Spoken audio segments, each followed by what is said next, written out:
The erstwhile Indian Consul General at Karachi in Pakistan, Mr. Nath Chakraborty, the Consulate General's staff and their families returned to India on the 4th of this month after the Indian mission in the Pakistani port city had to be shut down at the insistence of Pakistan.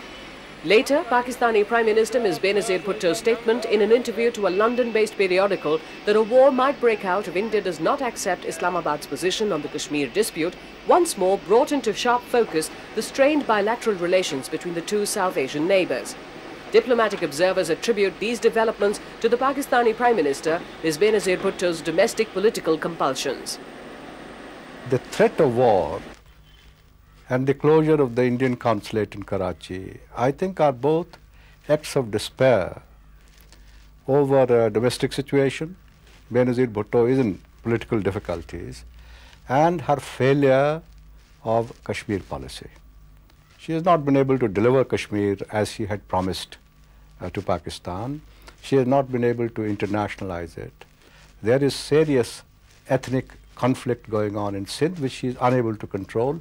So all these are acts to transfer responsibility for domestic failures onto a neighboring power. Throughout 1994, Karachi has been the scene of sectarian violence, which the present Pakistani regime failed to contain. Many analysts see the decision to close down the Indian Consulate General in Karachi as an effort to divert public attention from the turbulent happenings in Pakistan Sindh province, where the regional party MQM is pitted against the ruling Pakistan People's Party in a desperate battle for power. This is an extension of the conflict of interest between the Sindhis and the Muhajirs, the migrants from pre-partition India.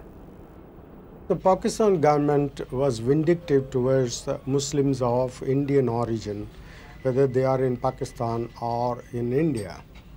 They wanted to punish them, since the Pakistani government is almost waging a war against the Muhajir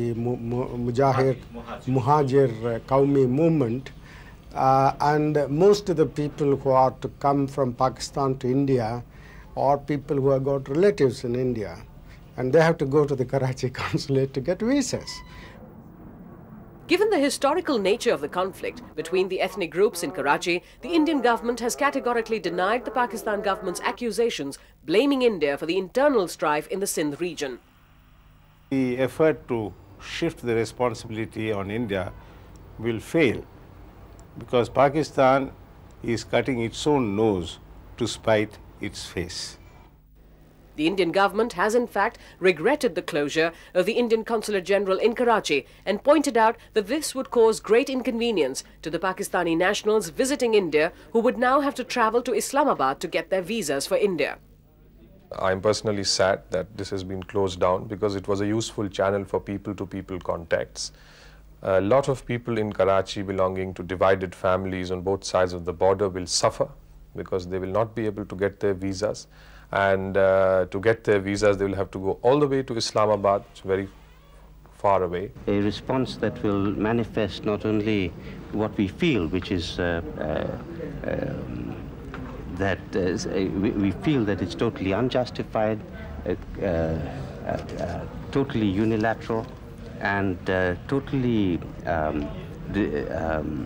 destructive of good relationship between the two countries, quite apart from the inconvenience and harassment it causes to thousands, hundreds of thousands of people on both sides of the border.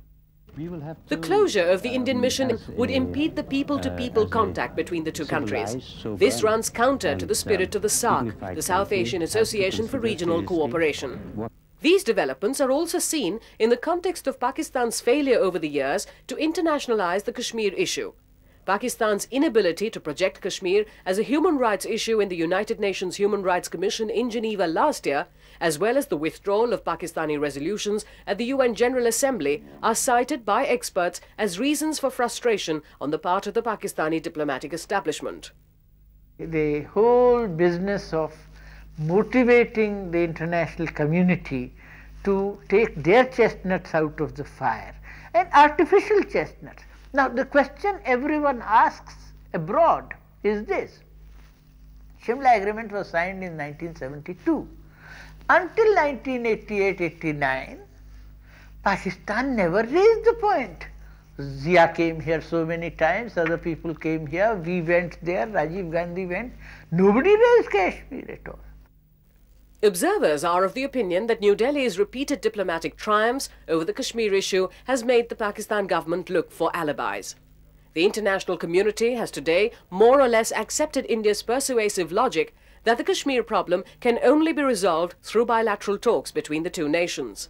Further, India's resolve on Kashmir was stated in the Prime Minister Mr. P.V. Narasimha Rao's bold assertion from the ramparts of the Red Fort on the 15th of August last year. Mr. Narasimha Rao declared that the unfinished task in Kashmir was the restoration of Pakistan-occupied Kashmir to India. He further reminded Pakistan that with you, without you, in spite of you, Kashmir will be a part of us. Kashmir is an integral part of India. This will not change, not even slightly.